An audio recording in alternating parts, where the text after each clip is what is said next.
7:30. It's time to start this meeting.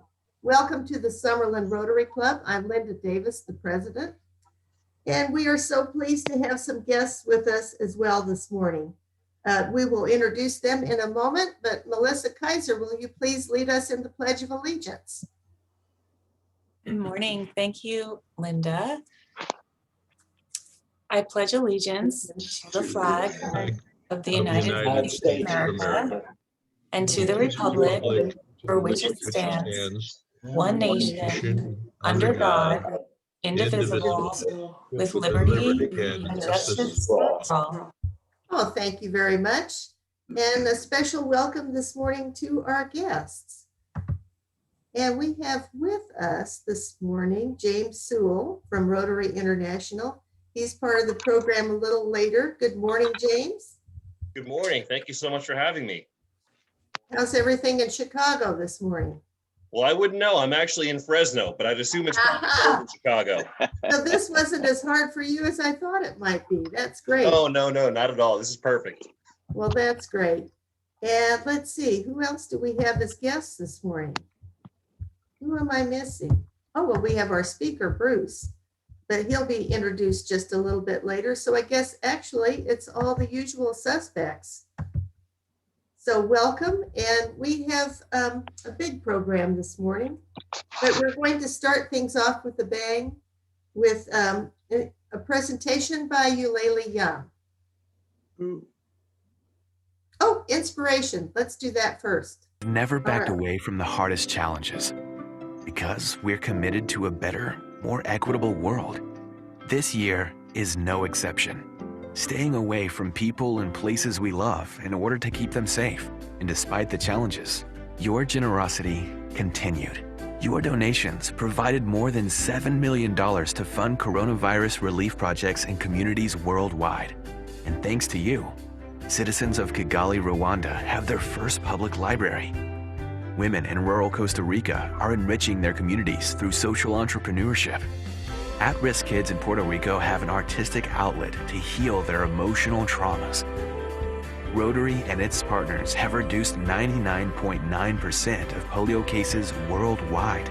Thanks to you, the Rotary Foundation raised $408 million last year. So together, we can keep doing good in the world. Donors who take action help create lasting change. Our work isn't possible without you. Oh, isn't that inspiring? And I know that the way that the polio vaccine has been distributed helped with distributing our coronavirus vaccine also.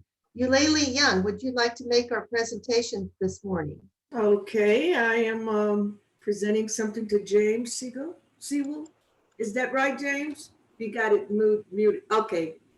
James Sewell, that's correct. Sewell, okay. I'm Eulalie Young and the chairperson of the International Committee. And on behalf of the Summerlin Rotary Club, I'd like to present you with a donation for the Rotary Foundation. We're giving $2,000 this morning, right? Yes, $2,000. And this goes to Polio Plus specifically.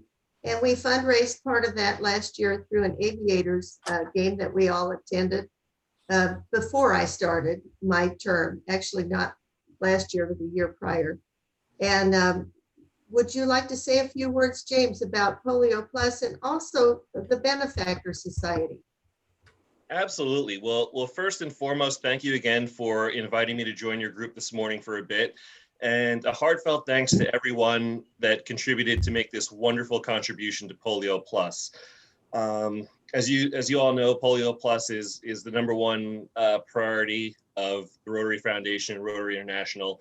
And when you look at the progress that we've made in the past year, having Africa declared as a polio-free zone by the WHO, it really is amazing, and it's a testament to the hard work that Rotarians around the world, including yourselves, do. So thank you so very much for this great gift. It's an honor and a pleasure to accept it on behalf of the foundation.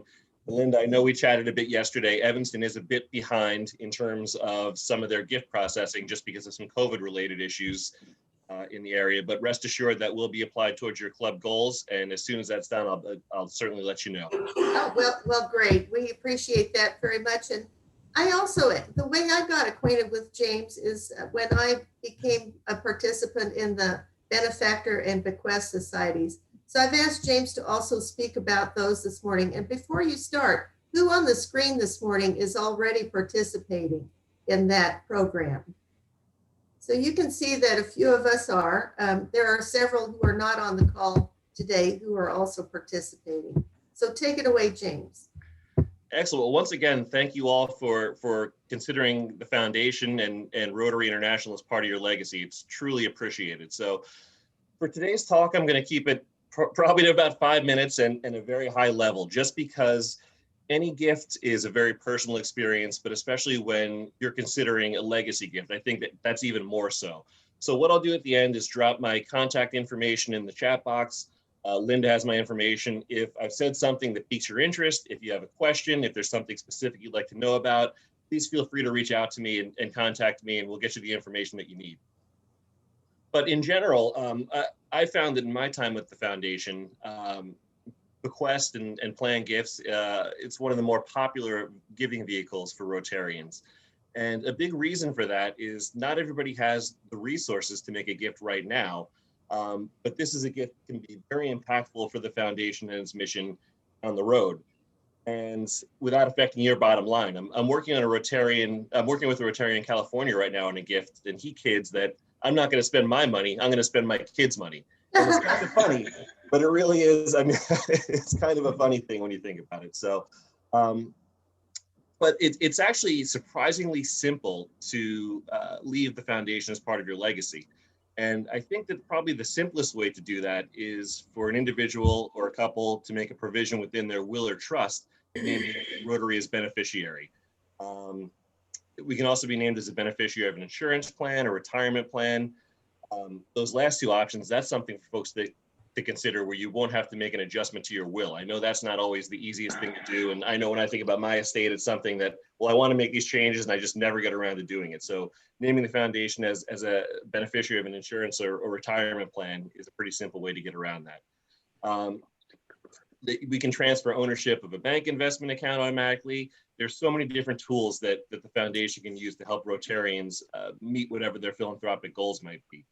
So in terms of the amount, most people like to leave a percentage of their estate. That's usually kind of the cleanest way to do it, but you can also leave a fixed amount as well. And what's great is that these gifts are revocable, they're flexible, they can be changed basically as the donor would see fit. So in terms of different levels to consider, Rotary recognizes this type of generous planning at the following level. So if you leave $1,000 to the Rotary Foundation using any one of these tools, you're considered a benefactor, which is absolutely outstanding. The next kind of benchmark, so to speak, is at $10,000, you become part of the bequest society. Beyond that, one that I found to be very popular, with a $25,000 commitment, a donor will have the opportunity to create a named endowed fund.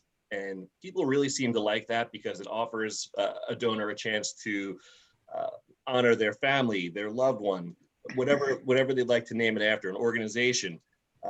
The other thing that's great about that in terms of beyond just the recognition is that endowment will spin money off for the foundation in perpetuity. The principal is never touched. It's just the spendable earnings that are used. So typically $25,000, we've seen that'll spin about $1,000 in interest a year. That's what we found. So if somebody's a Paul Harris member and makes that type of commitment, they can say that they're a Paul Harris member forever, which is kind of a cool deal. Beyond that, just a couple other levels. I mean, somebody can be recognized as an Arch Clump Society member when that gift is realized, which is a pretty big deal. And then finally, with $1 million commitment, there's the Legacy Society. So as you can see, from $1,000 to $1 million plus, there's something for everyone that wants to include the Rotary Foundation.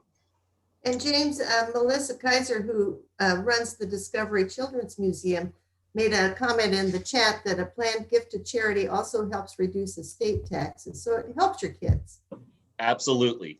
There's so many great benefits to it. And again, I wish I had an hour this morning because I could just go with this. It's such a great means of supporting the foundation. But Some additional giving vehicles that the foundation offers, their lifetime income agreements, where again, there's probably going to be some tax savings in there. The foundation actually has a donor advised fund that Rotarians and donors can join. And that's really great because that's kind of like having your own foundation without all the headaches and all the paperwork. That's something very simple for us to set up. And in turn, the Rotary can provide gifts and support to any 501c3 charity in the United States. So that's really, really kind of a great deal. In terms of using that as an estate planning tool, what the Rotarian or the donor would do would designate all or a portion of the balance of their estate for that donor advised fund. And then that's how it's funded. So there really are a number of different tools. And again, I don't want to get too deep into the weeds. If people have individual questions, I'd be happy to help answer them at a later time. Quickly, in terms of how those gifts are applied, much like an outright gift to the foundation, the donor has total control over where those gifts are used. So it can go to share, which is split between the World Fund and district designated funds. It can go to any of the areas of focus. We now have, well, we soon will have 7 areas of focus with the addition of the environment. It can actually be split between 2 areas of focus. It can go to the World Fund. It can go to fund Rotary Peace Centers. Really, whatever that Rotarian or donor is passionate about, we can ensure that those funds go to support that very specific area. That's really cool, James. We are a Peace Builder Club, and Eulalie and her committee facilitated that. We attained that last year. I'm very, very proud of that. We're trying to find a Peace Fellow student for next year, but haven't had much luck with that yet. But if you're somebody like me who, well, gee, I don't know, maybe drilling in my wheelchair in the nursing home, maybe I'll use all my money. So who knows? But you can, like you said, just designate a percentage of whatever's left. And it's pretty easy to do all of this.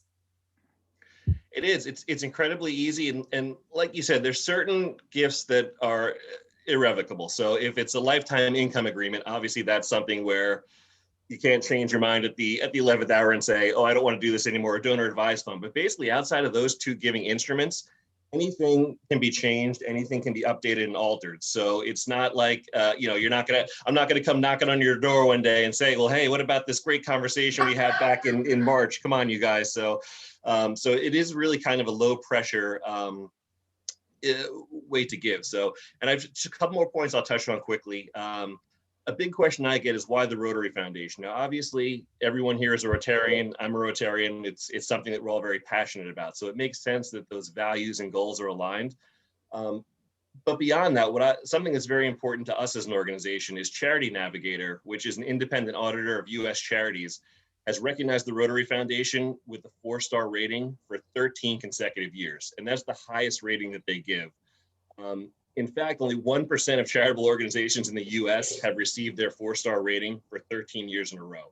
So Wow. Rotary Foundation is literally amongst the best. And what that rating reflects, it's an assessment of how we use donations, how we sustain our programs and services, and really just the stewardship of a donor's money. So folks can rest assured that they make a gift to the foundation, it's going to be a very transparent process, and that gift will be used exactly as the donor is intended. That is so great. Does anybody have questions for James? Otherwise, we'll let him continue with his day. Hey, James, Lee Weber, former or past district governor from Western Pennsylvania. Well, we would do $1 million dinner back east to recognize especially the Bequest Society people. Anything like that still going on? So we have had, and obviously so many things have changed this past year. We've had, I work in zones 26 and 27, although I am originally from back east, interestingly enough. We've not done any virtual $1 million dinners out this way yet. I know that some of my colleagues back east have toyed with the idea. They've had some district leadership that's wanted to continue. I don't know that any have actually happened because that's such a great event, and I think a lot of people feel like that should be an in-person event, and I typically would tend to agree. You might not have that same impact doing one virtually. I can tell you that the foundation, as it stands now, travel has been postponed through at least the start of the new Rotary year. So how the vaccine plays out, what happens after that is kind of anybody's guess. But I know that we have some folks that are raring to go because that is such a fantastic program. Any other questions for James this morning? Well, thank you very much, James. It's been a pleasure to have you with us this morning. And congratulations to our club for the $2,000 donation to End Polio Now.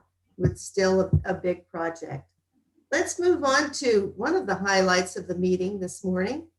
We have a new member to welcome.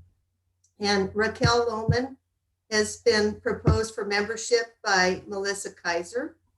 And she was approved by the board of directors, published twice to the club, and no one objected to her membership. Raquel, would you like to say hello to the group? Sure. Hi, hello. Thank you for having me.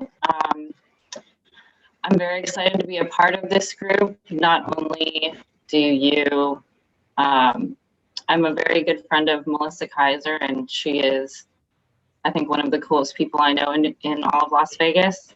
So if you guys are anything like her, I'm very happy to be a part of this. I think that's pretty high stakes there, Raquel. Yeah. And you have a Rotary history. Yeah. So funnily enough, I'm out in Virginia for my mother's birthday, and her grandfather, who basically raised her, was a very, very active member of the Rotary Club in La Paz, Bolivia. And yeah, so for this occasion, I brought him with me. Oh, how nice is that? Yeah, so I'm really excited to be a part of this. And I moved to Las Vegas 2 years ago from New York City, where no matter what, I think you always stay active. But coming to Las Vegas, where the pace is a little bit slower, I wanted to be a part of something where I could continue to have an impact. So. And your classification has to do with healthcare. That is correct. I work in the world of home health care. That is terrific. And Melissa Kaiser, as her sponsor in the club, you will receive a sponsor pin. And would you like to tell us why you thought Raquel would be a good Rotary member? Sure. I think, as Raquel and I were talking and I told her about my service in Rotary, and as you put it, Linda, like there was a point where I stopped being a Rotary member and became a Rotarian. Yes. And it's really about the service work that really flipped that switch for me. And I was sharing that with Raquel, and she just, right away she lit up and she's like, I need to do service in my life, and I want to do it here in Las Vegas and, and internationally and have that impact. So she just lit up, and I knew she'd make a great addition to this group, and happy she just jumped right on it. That's cool. And I think that one thing we forget to do is tell our friends about our Rotary career and ask them to join us. So this morning, Raquel, we welcome you to the Summerlin Rotary Club. And our club is based on the 3 C's. And Mark Gardberg, our secretary, came up with the 3 C's. Mark, would you like to tell her about the 3 C's? Sure. Welcome, Raquel. It is the 3 C's are community for community service, and camaraderie for the friendships that we create, and commerce for the business relationships that we can also foster. And I was just writing you an email about your work and some connections I have. So community, camaraderie, and commerce is what we're about. And we had a planning session when Glenn Ritt became president, and Glenn Ritt had the whole room covered with whiteboards and posters, and we were all going to come up with the mission statement. And Mark quickly, calmly, and succinctly said, "How about the 3 C's?" And we were done. It was a great experience. But Raquel, we have a vibrant club. We have close to 70 members now. And we have a number of committees. I'm all about committees, and we have a committee for almost everything. And I encourage you to explore our committees. And I encourage the committee chairs on this call to ask Raquel to become a part of your committee.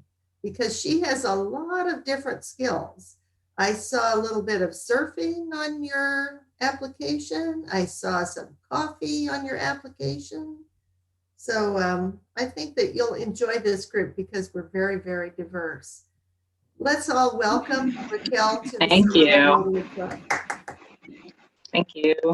And as a member, Raquel, you are welcome to attend anything that we do, including board meetings, and we encourage you to do that. You're welcome at any Rotary Club in the world for any meeting that they have. You'll be welcomed with open arms. A lot of them are meeting virtually right now, so you could actually attend meetings in other countries if you want to. So it's quite a special time in the Rotary world, even though we can't get together. But there is some light on that horizon. So as our members get vaccinated, as the numbers in Clark County continue to go down, every month the board of directors looks at, can we meet live? And we're getting closer. In fact, we have a live opportunity this month that we'll talk about a little later in the meeting. We'll have a live social next month, so maybe we'll actually be able to greet Raquel in person. And thank you so much for joining our club, Raquel. Oh, thank you. I'm looking forward to meeting everybody. Excellent. Let's move on to our craft talk this morning with Dave Austin. Well, good morning.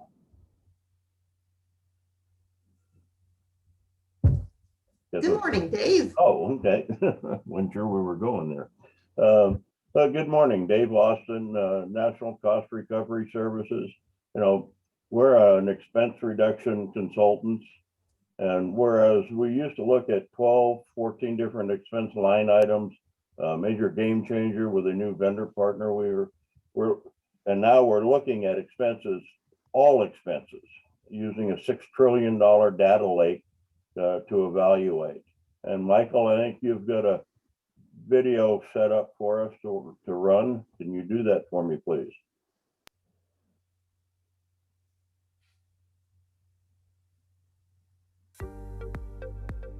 What would you say to your business saving money and accelerating growth?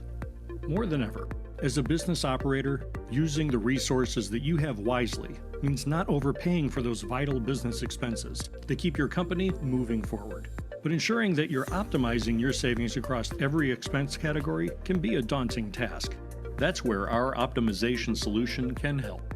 It's based on solutions by entrepreneurs and business operators, people like you. We recognize the optimization challenges businesses face because we've faced them ourselves. That's why we built a platform around our experience that data and benchmarking are the only ways to truly know that what you are paying is what you should be. How do we know that? Because we already built a data-driven technology business around true big data modeling and benchmarking, saving thousands of clients more than $150 million. Now we've applied that same experience to our unique solution, amassing trillions of dollars of expense data from millions of businesses, benchmarking every expense category. This gives us the insights to identify your best possible rates. And with your assistance, we will implement them at no risk or cost and without adversely impacting your existing vendor relationships. But that's not where our solution stops. We'll continue to benchmark your expenses against our $6 trillion data lake to continually find new savings opportunities and areas for expense optimization. On top of that, our work is performed on a contingency basis, so if we can't save you money, you don't owe us a cent. You already have plenty of responsibilities on your plate, and let's face it, scouring through your general ledger to uncover possible opportunities where you could save money is a painful and time-consuming chore. This often falls to the bottom of your endless to-do list as you try to keep your organization growing. All we need to begin is a general ledger report from any accounting software. Within a few days, we'll present you with a savings analysis for your review. Next, we'll handle all the negotiations on your behalf. After that, we'll begin performing monthly compliance and optimization audits, so you'll never have to think about overpaying in any expense category again. So call or email today, and we'll help you analyze your expenses, recognize your savings, and optimize your business so you can maximize your company's potential. Thank you, Michael. I appreciate it. It says it a lot better than I could. And my only ask today would be for looking for any business, and I say any business, it could be automotive, hospitality, healthcare, any business that wants to save 25% on their expenses, and that's across the board. The only requirement I have is they need to be making 500,000 in annual gross revenue. And all services again are on a contingent basis. If we don't save you, you don't pay us. And I do have 3 other flagship programs, small parcel up through LTL shipping, virtual payments, which is check, ACH, Forex, and virtual cards, and then major healthcare benefits, all of which are saving between 20 and 25% for the business. And that kind of puts it all out there. If anybody has a question, I'll try to answer. I do. As I watch this, Dave, and I know we have a couple of nonprofits on the membership list attending today. Do you work with nonprofits too? Yes, any vertical. And that's a nice thing. This is a new vendor, like I said in the beginning. We've been on board a little over a month with this company, utilizing them. And we're averaging over $1.1 million a day in collective savings for our clients across the country. Wow. So they're doing a good job. It never ceases to amaze me, the diversity of members that we have and the services that we have to offer and how much we can benefit from knowing each other. Thank you so much, Dave. We really appreciate it. Thank you. Dave, Any other questions? Yeah, I have just a quick one. Dave, what's the best way to introduce you? That's a good question. Somebody said the other day to me when we were talking that, I'm your ibuprofen for your expense pain. Which literally it is. If anybody is, you're talking to a business owner and they're talking about any kind of expense that's a pain that they're, God, I'm so tired of paying for my merchant fees. Whatever it is, that's where we come in, and we're going to look at everything. That's $6 trillion of expenses, and it looks at the business, the industry, the size, and the comparisons, with that size of the database are pretty accurate. And we're saving, like I say, it's amazing the savings that we're seeing for our clients. Yeah, this isn't just Dave sitting in his office looking at his trains saying, hey, how much do you pay for that? And we do all the negotiations. I mean, we go in, and because we have that database, when we go in and negotiate, that's what we're negotiating from. Mr. Vendor, you're charging ABC $100 and XYZ $50. We want you at the $50 level. Oh, very good. He mentioned also, while that may be his professional passion, Dave has a personal passion. He's a train guy. He's a train guy. Yeah, he is. And we'll hear something about that, I hope, in the future. Thanks so much, Dave. We've got an action-packed schedule this morning. So we're going to move on to our sponsor, Neil Roth. I'm looking forward to it. I'm trying like heck to. Good morning, everybody. I'm not going to take a whole lot of time. I'm involved in a business, and Dave, unfortunately, we have no overhead. So I work out of my house. That's a good place to be. That's a good place to be. So I don't even, my general ledger doesn't have a whole lot of stuff in it other than sales and profits. But we sell a combination of products. We have a full line of CBD products, no THC, which are completely safe for you. They do amazing things if you have any problems with pains, osteoarthritis, even rheumatoid arthritis. It does some great things for it. They're continuing to learn a lot about it. It actually is a very safe product that works on your what they call the endocannabinoid system, which is a system in our body that actually it has all the nerve receptors for pain and inflammation. So by activating these nerve receptors, they actually reduce the pain and inflammation in your body. You can do it internally, so it works on your whole body, or you have creams that can work on a particular part. And that's one section of our business. We also have an incredible product called Daily Detox Plus, which is the only product out there that will actually get into your bloodstream and take all the heavy metals and toxins out. And the reason why that's important, to use a metaphor, the heavy metals and toxins are attacking your bodies on an everyday basis. To get- and on a metaphor, if you looked at the United States and there's 180 plus countries out there, if we were in a complete war with each one of them, you can imagine what would happen. Well, that's what's going on with your immune system right now in your body. It's fighting in every organ to try to get these toxins and heavy metals out of your system. And these get in by eating, drinking. I mean, even if you have a Hershey's bar, you ever notice it's in an aluminum wrapper? Aluminum is horrible for you. So by taking this product and getting rid of these heavy metals, it allows your immune system to help your body stay healthy, to fight off things that get into your body. And we've had some amazing results with that. You know, if you're interested in anything, you know, just get hold of me. You know how to get hold of me, and I'll get you to a website. We do have some members using the products. I think Dave Cabral uses actually on his pets because it's good on the pets. And I just saw you reorder, Dave, so I guess it's working well. And we're pretty excited about it because we're helping to save people's lives and improve their lives. So, and that's really what what Rotary's about, and that's what this company's about. It's about helping people. So Thank you very much, Neil, for being our sponsor. And Neil will be our president-elect next year. So he's a vibrant member of our club, and we so appreciate him. thank you. We're going to move on to our speaker, and Pat Riley lined up Bruce to speak with us this morning. Pat has some lame excuse like a court date. I just don't get it. These lawyers, they can come up with the best excuses of all. But I'd like to welcome Bruce. I have been to the Neon Museum. It's been some time, and it's just a trip down memory lane. If you remember the strip as it used to be, it's just so much fun to go down there and see the signs. And take it away, Bruce Spottelson.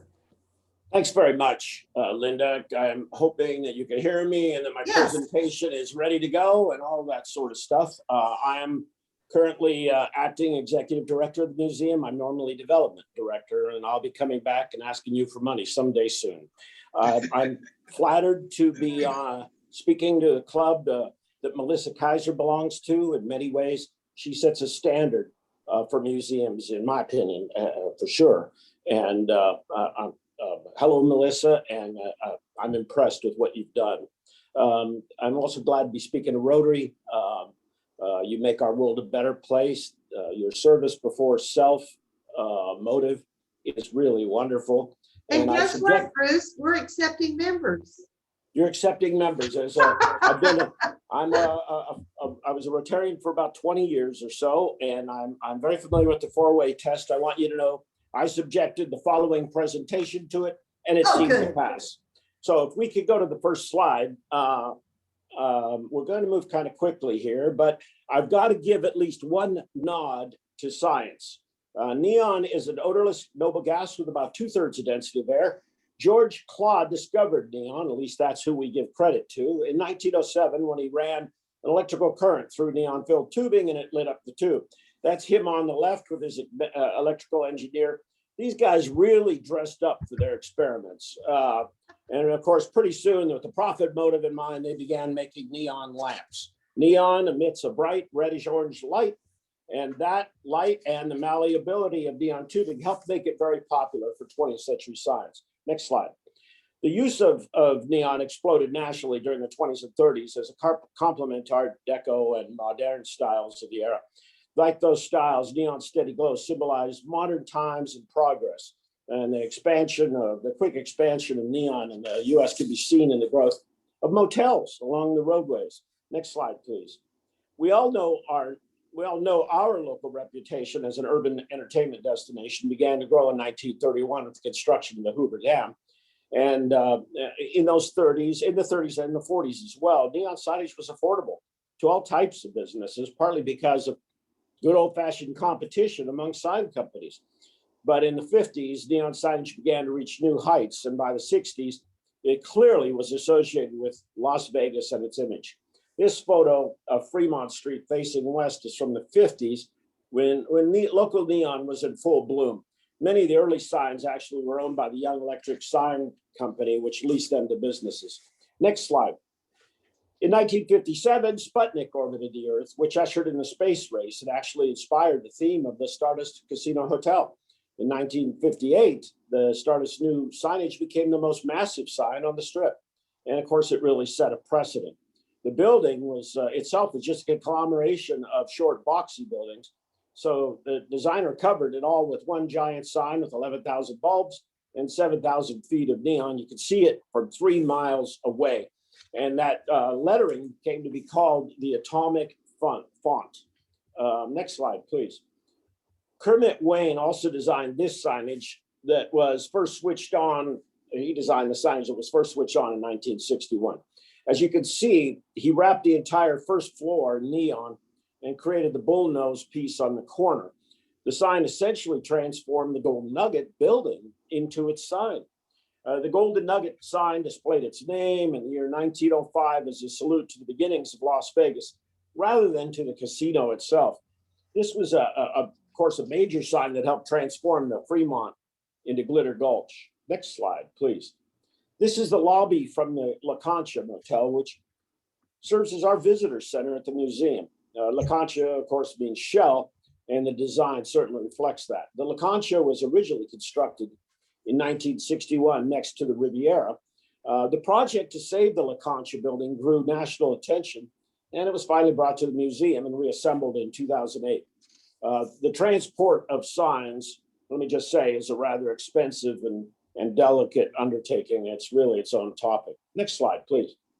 The La Concha was designed by Paul Revere Williams, the first African-American member of the American Institute of Architects. His local clients are the Domaney family, who wanted a building that would stand out as people drove in from Los Angeles. He gave the Domaneys a stunning example of Googie architecture, the whimsical space age and pop designers of the 50s and 60s. He was quite renowned, but he had to overcome some real challenges because of his race. Some people, for example, didn't want to sit next to him when they reviewed his plans, so he became quite adept at writing upside down and even displaying his plans and explaining them upside down. Williams was known as the architect to the stars because of famous Hollywood clients like Lucille Ball and Frank Sinatra and quite a number of others. Next slide, please. This is just a quick summary of the Neon Museum. We've been open almost 10 years now. We attracted 250,000 people prior to the pandemic. The past year, we've attracted 300,000 plus, in part due to the Tim Burton exhibit that we had, which was wonderful, but was unfortunately cut short due to you know what a year ago at this time. We've got 19 signs now restored. There are 9 additional restored signs around town as part of the Las Vegas Signs Project. Next slide, please. As I said, the museum opened to the public 10 years ago, almost 10 years ago, in October 2012, with a new LED sign designed by Federal Heath. And it's a composition with letters from the Golden Nugget, Caesar's Palace, Binion's Horseshoe, and the Desert Inn. Next slide. Here we are at last at the museum boneyard, boneyard being a term for an area where items no longer in use are stored, generally before being disposed of or repurposed.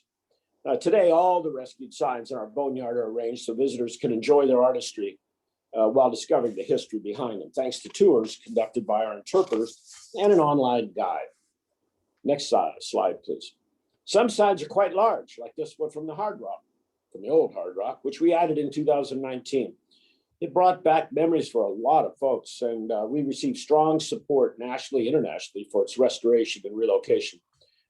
Actually from 43 states and 13 countries.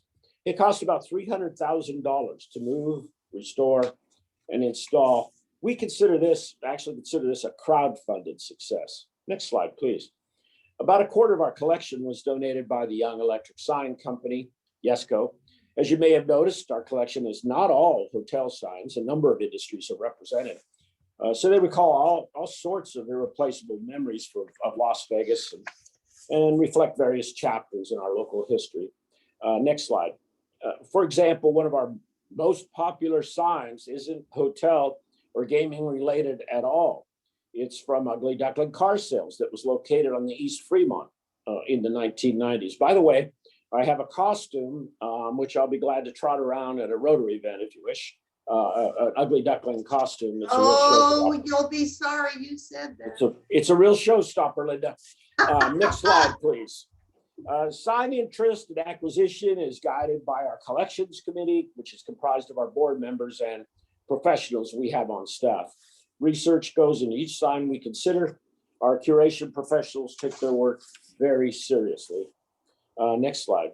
We rarely loan out signs, very rarely. I mean, it's a museum, and we're very careful with these sorts of things. When we do, it's usually for educational, mission-based reasons.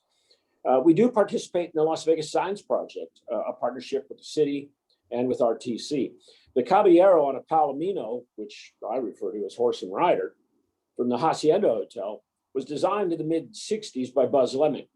This sign is now part of the Las Vegas Signs Project and serves as public art. It was installed in 1996 at the intersection of Las Vegas Boulevard and Fremont Street, and became in 2009, Las Vegas Boulevard became one of only 3 urban streets in the U.S. to be named a federal scenic byway. We have 8 other restored neon signs that are on display around town as part of the Signs Project. Next slide, please. People visiting the Neon Museum have access to a lot of different information sources. I mean, it's 2021, and we are in most spaces and getting ready to get into some more information spaces.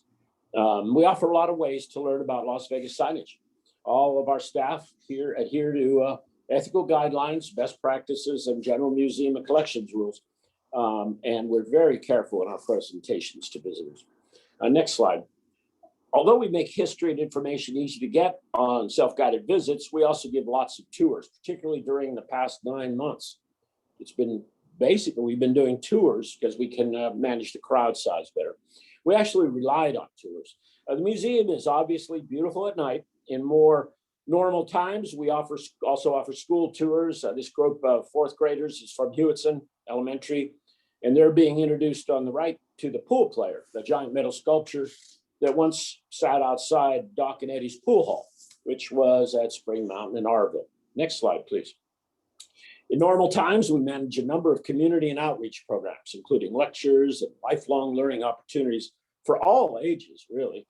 School tours, content tied to STEAM objectives, arts and yoga classes, workshops, seminars, panel discussions, storytelling programs, sidewalk astronomy for families, which is really cool, in partnership with the Astronomical Society and the CSN Planetarium. This picture is from our Creative Aging Workshop Series, a grant-funded program designed to empower 55+ adults to discover their creative sides through art inspired by our collection. Next slide. The National Artist Residency Program expands our interpretive potential and includes a public program to engage the community and museum visitors. The artist we select for our artist in residence is funded in part by grants. And this program just brings so much positive attention to us. We've got national attention most years. This is 2020 acclaimed Nigerian American artist in residence, Victor Ihakaminor. It concluded, his residency concluded at the end of the year. It was really the first time we've ever had an artist from outside the United States. The piece on the right is titled Harvesting Dreams and Fireflies with My Brother. We'd like to obtain this piece for our own collection. We'll see. Our artists in residence, when they're here, interact with the community and educators, and we get a lot of interest. Last year, we had 110 or so applicants for this program. Next slide. Brilliant is a unique production that adds really an unexpected visual dimension to a visit. If you haven't seen Brilliant, it's worth taking in. It's extremely entertaining sound and light show that uses our signs and some music to take guests on a trip to the past. Cutting edge technology with some of the vintage signs in our collection was created by Craig Winslow, an experiential designer. He uses projection mapping to revive unrestored and faded signs. The bulbs in these presentations have been dead for many years. He brings each bulb back to life independently of each other. It is really something to see, and it's somehow performed with lasers that you can't see. I would encourage any of you, all of you, to come see Brilliant. We're going to have some new Brilliant presentations here in about 2 months, maybe 3 months, and that'd be a great reason to come visit us again. Next slide, please. Here's a sign from Brilliant as one example, brought to life even though none of its lights actually function. And again, the lights will move independently. Each of those bulbs will move independently. The most famous sign in Brilliant is from the Pioneer Club. Next slide, please. We average about 10 weddings a month in normal times. I must say that this is really accelerating as people are getting excited about a return to more normal times here in late summer and in the fall. Our North Gallery is a real popular place for weddings, and there have been some wonderful parties here. Next slide. Photographers love us. We attract commercial shoots for all kinds of things. You probably noticed us from time to time in music videos, Mercedes-Benz ads, even Channel 13's current news promo. Memorable settings like ours attract private, corporate, special events, celebrations, and receptions. And by the way, the Marshall Retail Group gift store offers numerous current and very cool retro Las Vegas items. It's a good place to shop. Next slide, please.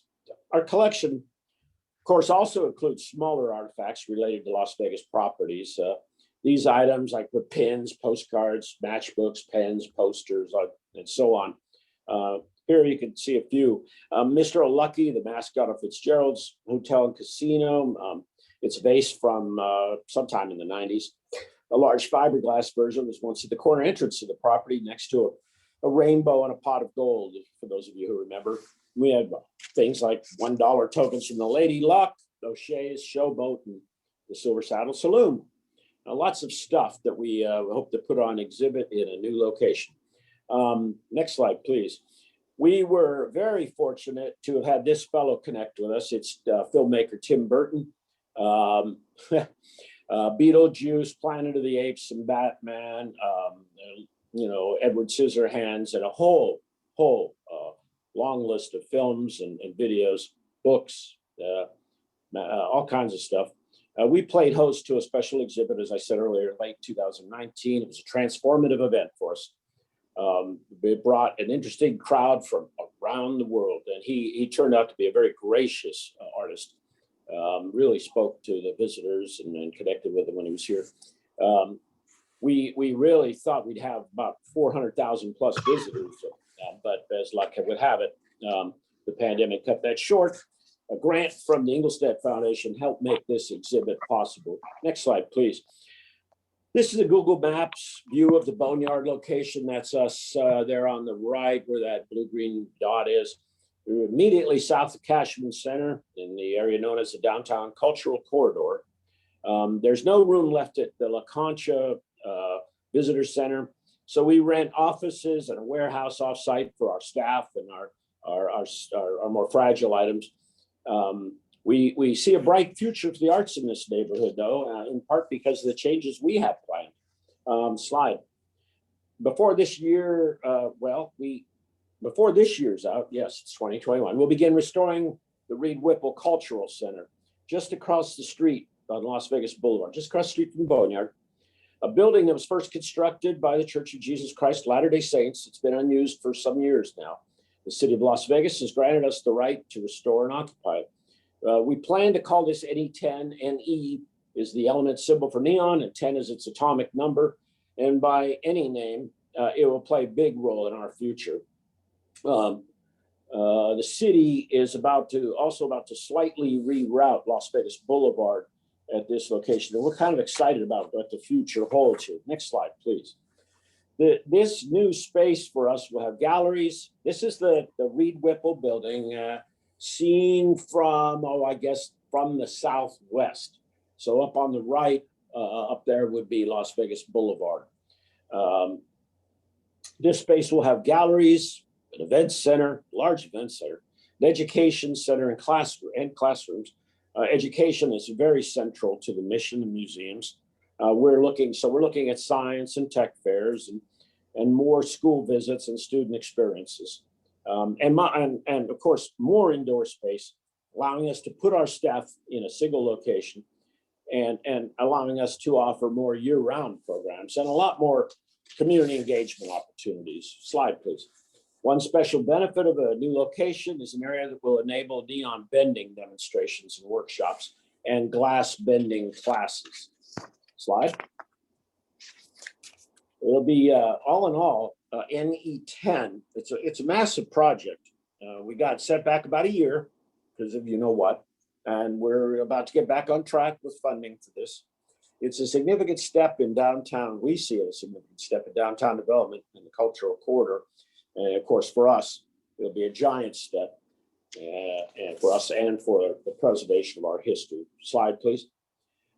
This is the usual propaganda about how great we are. I wanted to put this in so you can see what tourists are hearing and reading about us. We've been very fortunate to receive such positive reviews, and we work really hard to keep them coming.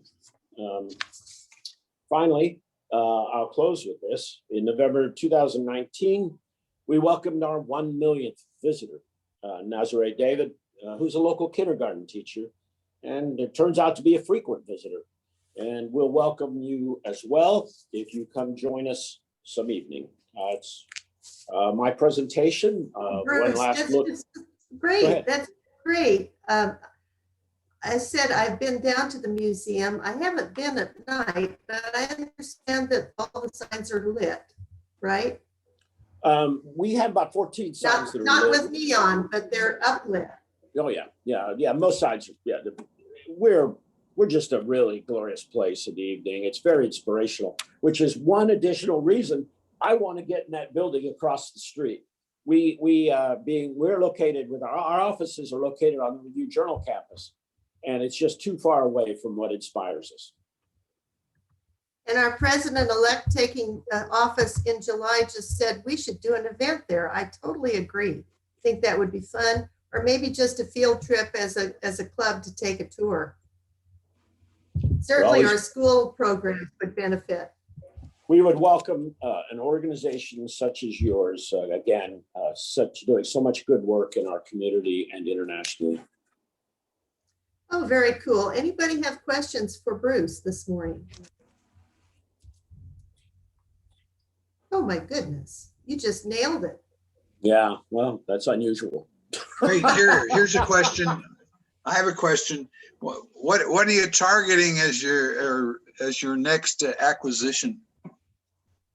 You know, we just had a meeting on this yesterday, and that we're getting offered a lot of signs that just don't meet our needs. We get offered signs nationally that just don't fit with our standards or the kind of collection we're trying to assemble. So right now we're looking at a sign called the Lone Palm. The Lone Palm Hotel, which will be a restoration project. Yesco works with us on that, so does Hartlauer Signs. But very good partners. Those two, and then there's a Pabst Blue ribbon sign that's very cool. It works. It's totally functional and lit up, and it has the hand drinking of the fellow drinking a beer over and over, which I think would be fun to have. So those two are top of mind. Those are so cool. And you have a partner, Bruce, on the screen this morning. Steve Finley owns Las Vegas Party Rentals. So I'm certain that you do a lot of special events down there. Your paths may cross at some point. Our vendors are very special to us. And we treasure those relationships. Yes, Linda. Excellent. Well, thank you so much for joining us this morning. You're welcome anytime. And I think that I need to take a trip down to the Neon Museum soon. Thank you so much for having me. You're so welcome. And let's move on to our announcements about our upcoming fundraiser. Michael and Glenn and Dave Cabral, take it away. The Summerlin Rotary Club presents two of Las Vegas's most popular performers, along with other special guests for a streaming concert and pizza party to benefit Delivering with Dignity, Nevada Childhood Cancer Foundation, Nevada Partnership for Homeless Youth, and the Rotary Foundation. Your $85 ticket lets you invite friends and family to share the fun right in your own home. And it comes with a $25 gift certificate from Pizza Hut. Turn your living room into a club and party like a rock star. Mark your calendar for Saturday evening, April 17th. Click the link to purchase your all-inclusive ticket and reserve your spot for a great Vegas Strip evening.